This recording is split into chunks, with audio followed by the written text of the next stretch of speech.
Nếu mọi người đã biết thì em đã chọn một cái chủ đề có liên quan đến mạng xã hội và với một cái tiêu đề rất là kêu là mạng xã hội và những phiên tòa của công lý. Em nghĩ là em cũng đã nhận được những rất nhiều câu hỏi là tại sao em lại chọn cái chủ đề này mà không phải là bất kỳ một cái chủ đề nào khác. Bởi vì bản thân em cũng quan tâm đến rất nhiều thứ khác cơ mà. Thì em xin trả lời câu hỏi của em bằng một cái trải nghiệm của em như sau. Em nhớ là những cái trải nghiệm của em với mạng xã hội nó xuất phát từ rất là sớm, từ tận năm lớp 3 rồi. Đó là cái năm mà em giấu phụ huynh em đi lập một cái tài khoản Facebook riêng. Sau đó là thực sự là đối với một đứa trẻ 8 tuổi thì cái mạng Facebook ấy nó một nơi rất là tuyệt vời. Em được tiếp xúc với nhiều người này, xong em còn được xem những cái video, những cái ảnh giải trí mà em chưa từng thấy. Nhưng mà em nghĩ cái tuyệt vời nhất của mạng xã hội đó chính là em được phát ngôn bất kỳ thứ gì em thích. Em được thoải mái thể hiện bản thân mình, bởi vì bên ngoài em rất là một người rất sống hướng nội và em không dám nói những điều em suy nghĩ. Và thậm chí là có những đôi lần em còn xấu tính là em còn đi khen người này, em chê người kia rất thoải mái. Nếu mà mọi người không biết thì có những cái bài post mà dạng là chuyện cũ nào lại cho mới hoặc là đến hẹn lại lên ấy, thì em chính là mấy cái đứa xấu tính chuyên môn share cái bài ấy về tường xong nói xấu người ta mấy câu. Thì đấy là trong quá khứ thôi ạ. 3 năm sau là năm em bước vào lớp 6 thì em đã bắt đầu thay đổi về cái cách em hành động như vậy. Nó xuất phát từ một trải nghiệm cá nhân là một ngày đẹp trời thì em vô tình phát hiện ra là một người thân quen trong gia đình của em đã bị phốt ở trên mạng xã hội bởi vì một cái cung cách ứng xử gì đó. Thực sự thì là khi mà em bước lên mạng xã hội là em chỉ nhìn thấy những cái bình luận, những cái bài post người ta chế giễu, người ta mỉa mai, người ta miệt thị cái người bác mà em quen đấy với những cái lời lẽ gay gắt nhất. Tuy nhiên thì cái điều đấy nó chưa phải cái điều mà khiến em bất ngờ nhất. Và cái điều bất ngờ nhất ấy là lửa nó lan lên tận cả nhà em. Là vấn đề là nhà em ấy thì là mẹ em có quen cái bác đấy. Và không biết là mẹ với bác có tâm sự gì với nhau không. Và chắc là mẹ em cũng thông cảm cho bác thì mẹ cũng đã đăng một bài đăng để thanh minh, gọi là mọi người hay gọi thế, lên cho bác ấy. Và mẹ em cũng đã xóa thì chỉ sau 1-2 phút thôi. Ôi nhưng mà đen đủi thay thì cái bài đó đã bị cắt màn hình và nó đưa lên một trang khác. Và đấy là lần đầu tiên mà em có được những cái trải nghiệm đầu tiên với những cái em luôn gọi là những phiên tòa công lý, nơi mà em được chứng kiến hàng ngàn người em không hề quen biết vào thám hại mẹ em, gọi mẹ em là thối nát về mặt đạo đức nhân cách, bảo rằng là chế giễu cả những cái thứ nó không liên quan đến những tên tuổi, về nghề nghiệp, về ngoại hình của mẹ em. Và thực sự thì khi đó em mới chỉ 11 tuổi thôi và cái trải nghiệm em nó kinh hoàng đến mức nó sống với em đến tận bây giờ và nó được khơi dậy mỗi lần em chứng kiến một sự việc tương tự. Một người làm sai, họ bị phốt và sau đó là họ bị đối mặt với cả những cái làn sóng chê bai và chỉ trích gay gắt. Và nó khiến em phải tự hỏi là tại sao điều đó lại xảy ra, và tại sao những chúng ta khi mà chúng ta nhìn vào những cái sự kiện đấy, dù chúng ta chỉ đứng ngoài chúng ta im lặng thôi, chúng ta vẫn cảm thấy cái điều đó rất là bình thường khi mà một người làm sai và họ phải đối mặt với cái bản án của họ là họ phải chịu cái sự sỉ nhục. Và thực sự là trong 5 năm vừa qua, kể từ năm lớp 6 thì em cũng đã quan sát rất là nhiều. Và em nghĩ là có rất nhiều lý do, nhưng mà đối với chúng ta thì em nghĩ là nó có 2 lý do chính. Thứ nhất, em nghĩ đó là cái sự nhạy cảm của chúng ta đối với những cái vấn đề liên quan đến phạm trù đạo đức. Có những cái nghiên cứu khoa học nó chỉ là con người thì phản ứng rất là mạnh đối với những cái vấn đề liên quan đến bình đẳng, đến với cái sai và cái đúng. Khi mà chúng ta nhìn đến những cái nội dung ở trên mạng xã hội, ví dụ như là những cái nội dung mang tính kích thích như là việc bạo hành động vật này, rồi là cái việc mà cô giáo vừa cắt tóc học sinh ngay trước mặt các bạn khác, rồi vân vân, thì thực sự là chúng ta cảm thấy những cái cảm xúc rất là tức giận, chúng ta bất bình. Cái vấn đề đó nằm ở chỗ là những cái cảm xúc tức giận đấy thì nó khiến chúng ta không thể nào mà suy nghĩ một cách thấu đáo, và với một con người có lương tri thì chúng ta lại không thể chọn một cách im lặng. Chúng ta thường có một cái mong muốn thôi thúc chúng ta cần phải làm một điều gì đó để chúng ta giải quyết tình hình, hoặc là chúng ta giải tỏa cảm xúc của mình. Và em nghĩ cách nhanh nhất ấy, nó từ trải nghiệm của em thôi, đó chính là mình chia sẻ cái bài đó về tường, hoặc là mình comment vào đó 1-2 lời gay gắt một chút. Và thực sự nó không sao cả, bởi vì nó cũng đang là một cái mũi tên trúng hai đích. Thứ nhất là mình giải tỏa cảm xúc bản thân, và thứ hai là mình cũng đã chỉ trích được những cái hành động sai, hoặc là ít nhất đó là những cái gì mà chúng ta nghĩ là chúng ta làm như vậy là tốt. Những cái lời chửi rủa, những cái lời mỉa mai miệt thị, những cái lời công kích cá nhân nó đều sẽ đúng nếu như cái người kia, người ta là người sai trước, và nếu họ sai hơn chúng ta cả về mặt đạo đức và pháp luật. Và với một cái niềm tin mạnh mẽ như vậy, khi mà chúng ta dù có tham gia vào những cái phiên tòa đó trực tiếp hay không, và chúng ta nhìn những cái người ta bị gán vào tội là người ta làm sai, người ta bị chửi rủa, thì chúng ta cảm thấy bình thường, bởi vì quả đó nên là bạn xứng đáng mà. Nhưng mà nó cũng không đúng lắm. Để em nghĩ là nếu mà nó chỉ là cái phản ứng của chúng ta, nó sự bất bình thôi. Thế tại sao cái chuyện này nó không xảy ra ngoài đời? Đôi khi là em đi ngoài đời em thấy có những bạn lạc lãnh đánh võng, và bạn ấy tạt đầu em một cái, em cũng tức lắm, nhưng mà em không dám nói gì. Em ôm một tức về nhà sang quên đây, chứ em cũng chả đi tìm em người info ấy đang như nào. Thế thì em nghĩ là nó có một lý do thứ hai mà em nghĩ mọi người đều đoán được, đó chính là hiệu ứng đám đông. Thì em nghĩ cái này là thông tin chung mọi người đều biết rồi. Thì con người bản chất là những cái sinh vật mang tính xã hội rất là cao, và chúng ta sống gắn bó với cộng đồng của mình một cách sâu sắc. Thì đặt trong một bối cảnh là mạng xã hội, thì chúng ta được hòa nhập vào một đám đông, trong đó có hàng trăm người, hàng ngàn người, thậm chí là hàng triệu người. Thì cái cách mà đa số phản ứng với một cái sự kiện gì đấy, nó sẽ tác động rất mạnh mẽ đối với cái việc chúng ta hành động như nào, chúng ta xử trí ra sao. Em thì em đã từng phát hiện ra em có một cái thói quen rất là xấu khi mà em đọc về một cái bản tin, một cái sự kiện gì đấy mà em chưa rõ, thì bao giờ em cũng đi xem là trong phần bình luận mọi người nói những cái gì, để sau đó là em có thể hơi nghiêng theo chiều gió một tí. Và em cũng đã gặp những trường hợp tương tự giống em. Như là trong một lần em hóng drama về một food reviewer khá nổi tiếng gần đây, thì dưới cái phần bình luận em đọc rất nhiều người cũng có chung chí hướng với em,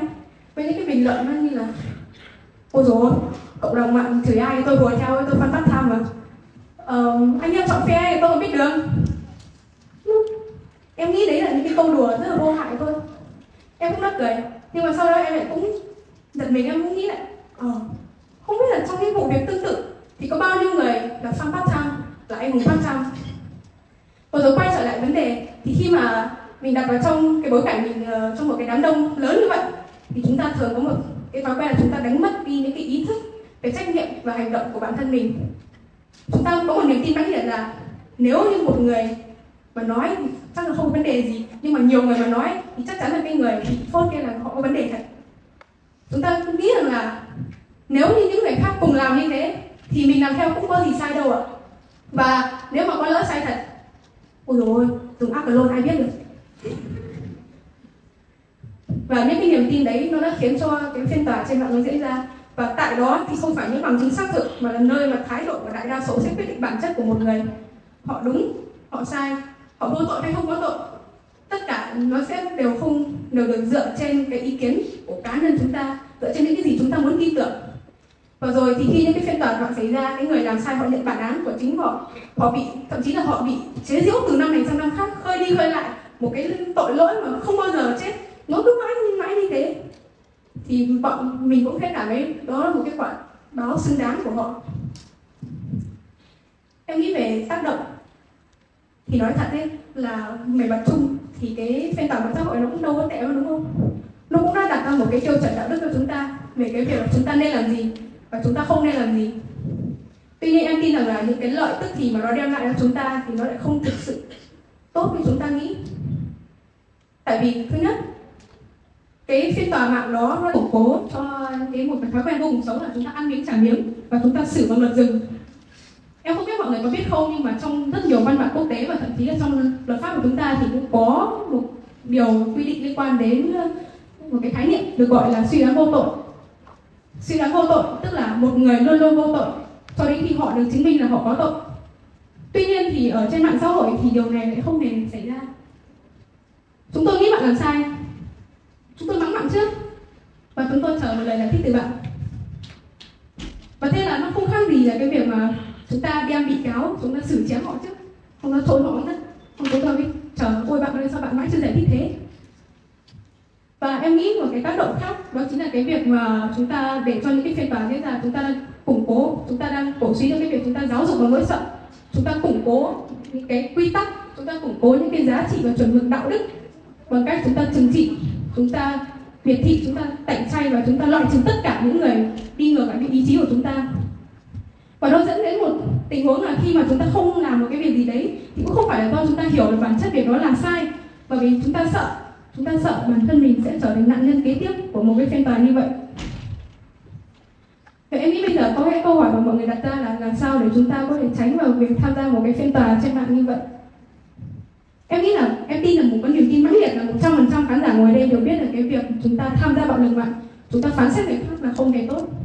Tuy nhiên trong cái cuộc sống hàng ngày, trong cái cuộc sống mà chúng ta lao động, chúng ta học và chúng ta tiếp xúc với nhiều người, thì chúng ta luôn luôn tìm ra một lý do để chúng ta có thể chúng ta giải thích cho những hiện tượng đấy. Không ai quản được miệng lưỡi thế gian. Và người nào làm cái gì thì phải xứng đáng nhận cái, sao lại trốn tránh trách nhiệm, đúng không? Hoặc là chúng ta không nghĩ thế nhưng mà chúng ta cũng bảo là thôi lúc ấy lỡ cáu một tí nói tí không sao đâu. Em thì em thấy cái ý này kiểu khá là đúng đấy. Em nói thật em khó tính lắm, trước em cứ nói rồi xong rồi em mới hối. Nhưng mà thực sự là em nghĩ là để đến ngày hôm nay em đứng ở đây em nói với mọi người về vấn đề này, em cũng đã phải thay đổi bản thân rất là nhiều. Và em cũng muốn chia sẻ với mọi người một cách mà chúng ta có thể tránh, gọi chúng ta hạn chế mức có thể để chúng ta tham gia vào cái việc chúng ta những cái phiên tòa trên mạng như vậy. Em nghĩ thứ nhất là chúng ta có thể nhận biết. Chúng ta nên nhận biết được cảm xúc của mình khi mà chúng ta xem bất kỳ nội dung ở trên mạng. Cá nhân em thì em tự phát hiện ra là bản thân mình đang rất là khó chịu khi mà xem một nội dung nào đó trên mạng. Ví dụ như là em cảm thấy là nhịp tim em tăng lên này, em cảm thấy bức bối, em khó chịu, xong em muốn viết một cái bài sớ dài 1000 từ chứng minh là tại sao cái người kia xứng đáng làm sao đấy. Em nghĩ là khi mà chúng ta nhận thức được cảm xúc rồi thì chúng ta sẽ điều khiển hành vi của mình dễ hơn. Cái thứ hai đó chính là chúng ta kiểm chứng thông tin. Em có một lời khuyên xương máu cho mọi người từ cái trải nghiệm của em là không bao giờ tin vào những bài đăng mà bắt đầu bằng chữ mình quen bạn này, mình là chị của bạn này, mình là hàng xóm của nhà bạn này, và sau đó là một cái bài post mà thậm chí là không có một cái bằng chứng nào rõ ràng, và mới một cái ảnh, một cái video với số pixel đến từ đầu ngón tay. Xương máu thật đấy, em bị lừa em buồn lắm. Và em nghĩ là mọi người nên chờ thông tin từ những người mà có thẩm quyền, hoặc là chúng ta khi mà chưa có những thông tin thì chúng ta luôn luôn giữ cho mình một cái đầu thật bình tĩnh để chúng ta tiếp thu những cái thông tin mới hơn khi mà nó bắt đầu nó được cập nhật. Cái thứ ba em nghĩ là lên tiếng. Cái việc mà em nói là chúng ta không nên phán xét thì không có nghĩa là chúng ta im lặng luôn mà chúng ta thờ ơ. Chúng ta luôn luôn có thể nói gì mình muốn, nhưng quan trọng là chúng ta nói khi mà chúng ta đã nắm được là cái sự việc đấy một cách đầy đủ và hoàn chỉnh. Và quan trọng là chúng ta thể hiện thái độ của mình một cách chúng ta văn minh, chúng ta lịch sự, dựa trên thái độ chúng ta vẫn tôn trọng với những người khác. Cái em nghĩ quan trọng nhất đó chính là hành động. Những cái cảm xúc tiêu cực rất là mạnh mẽ, và em tin rằng là vì cái sự mạnh mẽ của nó, chúng ta luôn luôn có thể biến nó thành một hành động và có mang ý nghĩa tích cực hơn. Bản thân em thì cũng đã từng xem rất nhiều bản tin liên quan đến bạo lực gia đình, bạo lực giới, và em thực sự cảm thấy rất là phẫn nộ với những cái người mà làm ra chuyện đấy. Tuy nhiên thì khoảng tầm 2 năm trước em đã ngừng lại việc em cãi nhau trên mạng, hoặc là em phê phán người ta, và em bắt đầu em nghĩ là em muốn tìm hiểu nhiều hơn về cái vấn đề tại sao bạo lực giới lại xảy ra như vậy, và em đọc thêm nhiều cuốn sách, và em cũng đã thử tham gia một dự án có liên quan đến giới với hy vọng là em có thể giúp bản thân mình hiểu biết thêm, và em có thể tìm ra một định hướng bản thân trong tương lai để em giúp góp phần thay đổi cái vấn đề đó. Thật ra em nghĩ thì nó cũng chỉ là một cái cố gắng rất bề mặt thôi, nhưng mà em nghĩ rằng là với những người trẻ như chúng ta có những cái sức mạnh mà chúng ta không tưởng tượng được. Khi mà em nhìn vào những cái bạn đồng trang lứa của em luôn luôn cảm thấy ngưỡng mộ họ, tại vì những cái thứ mà họ có thể làm được. Vậy thì tại sao chúng ta lại không biến được cái sự bất bình ấy của mình thành một hành động để chúng ta thay đổi cộng đồng, hoặc thậm chí chúng ta thay đổi cả thế giới.